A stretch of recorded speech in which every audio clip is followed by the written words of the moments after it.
Hello everyone, this is Swati Singh. Welcome to Shreeji classes. तो जैसा कि क्विक रिवीजन में आज हम लोग लेके आए हैं हाइजनबर्ग अनसर्टेनिटी प्रिंसिपल।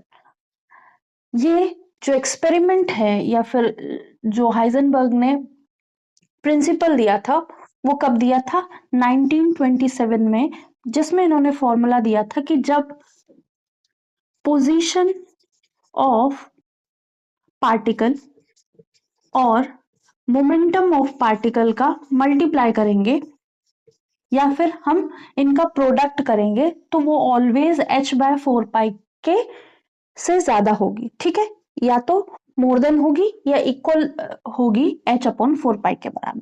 तो अकॉर्डिंग टू दिस प्रिंसिपल उन्होंने ये बताया कि कभी भी किसी भी इलेक्ट्रॉन, प्रोटॉन या जो माइक्रो पार्टिकल्स हैं उनकी जब हम पोजीशन अगर निकालेंगे या फिर मोमेंटम निकालेंगे या स्पीड निकालेंगे तो हम उन दोनों में से कोई एक चीज ही फाइंड आउट कर सकते हैं। उन्होंने कहा था कि it is impossible to know both exact position and exact momentum of the particle. तो पार्टिकल जब बहुत छोटा होगा तो हम उसका एग्जैक्ट पोजीशन और एग्जैक्ट मोमेंटम नहीं बता सकते। ठीक है, तो हाइजनबर्ग जब उन्होंने अपनी थ्योरी दी तो उन्होंने यही बताया, अगर यहाँ पे मोमेंटम की जगह स्पीड है तो delta x m into delta v लिख देंगे, that is more than equal to h/4 pi. 4 pi constant है, मास किसी भी पार्टिकल का ले रहे होंगे कांस्टेंट होगा।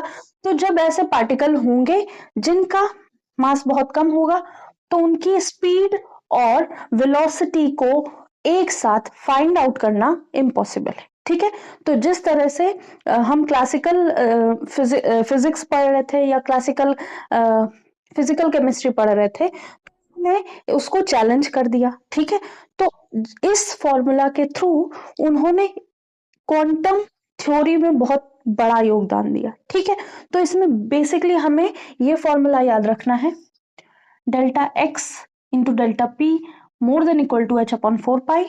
और डेल्टा एक्स क्या है? Change in position. Delta p क्या है? Change in momentum.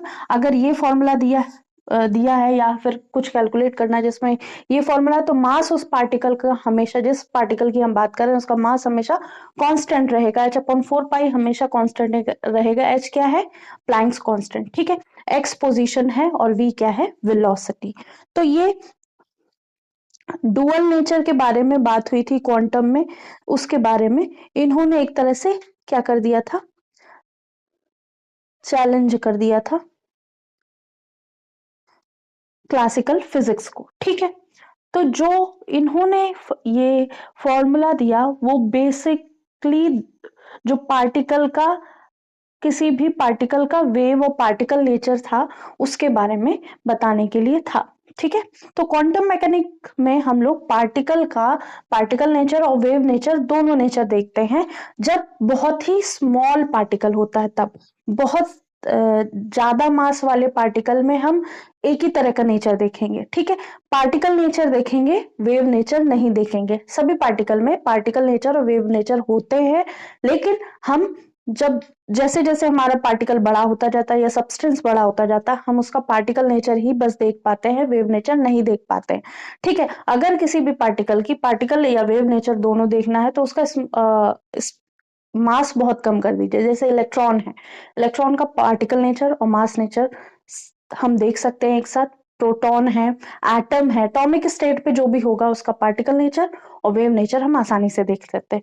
तो उन सब की थ्योरीज को देखने के बाद उन्होंने क्वांटम में जो रिसर्च की उसके बाद उन्होंने ये एक फॉर्मूला दिया, उसी को नाम दे दिया हाइजनबर्ग अनसर्टेनिटी प्रिंसिपल। तो it is uncertain to find position, exact position और एग्जैक्ट मोमेंटम साइमल्टेनियसली। अगर हम एग्जैक्ट पोजीशन इलेक्ट्रॉन की बता रहे हैं एटम के अंदर, जैसे ये हमारा एटम है और ये न्यूक्लियस है, ये इलेक्ट्रॉन इसके आसपास घूम रहा है, तो अगर हम इलेक्ट्रॉन की एग्जैक्ट पोजीशन निकाल पा रहे हैं तो हम उसका एग्जैक्ट मोमेंटम या स्पीड नहीं निकाल पाएंगे। ठीक है, अगर हम exact speed of the electron निकाल पा रहे हैं तो हम एग्जैक्ट पोजीशन नहीं निकाल पाएंगे, ये उनका कहना था।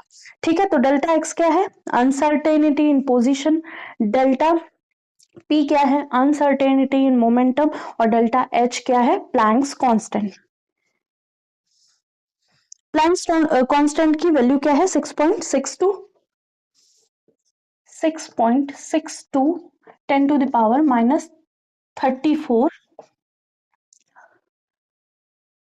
Joule second. ठीक है, 34 जूल सेकेंड, ये ऐसा कांस्टेंट है जिसकी यूनिट होती है जूल सेकेंड। बहुत सारे कांस्टेंट या फिर ज्यादातर कांस्टेंट की कोई वैल्यू नहीं होती। ठीक है, यूनिटलेस होते हैं। ठीक है, तो होप सो ये समझ में आ गया होगा। अब इसकी डेफिनेशन देख लेते हैं। तो simultaneously measuring both the exact position and precise momentum of particle is impossible. तो delta x delta p is more than equal to h cut upon 2 pi. This principle also applicable to other conjugate pair in quantum mechanics, that is position velocity and energy and time. तो अब हम इस फॉर्मूले को देख लेते हैं। m delta v delta x more than equal to h upon 4 pi. यहाँ पे h कट जो है h अपॉन 2 भी लिख सकते हैं उसको। ठीक है, और नेक्स्ट है delta p delta x more than equal to h upon 4 pi. Delta e dot delta t more than equal to h upon 4 pi. Delta E uncertainty in energy, delta T uncertainty in time, delta P uncertainty in momentum, delta X uncertainty in position, delta V uncertainty in velocity, M is mass and H is Planck constant. तो hope so आज की class समझ में आई होगी। Thank you.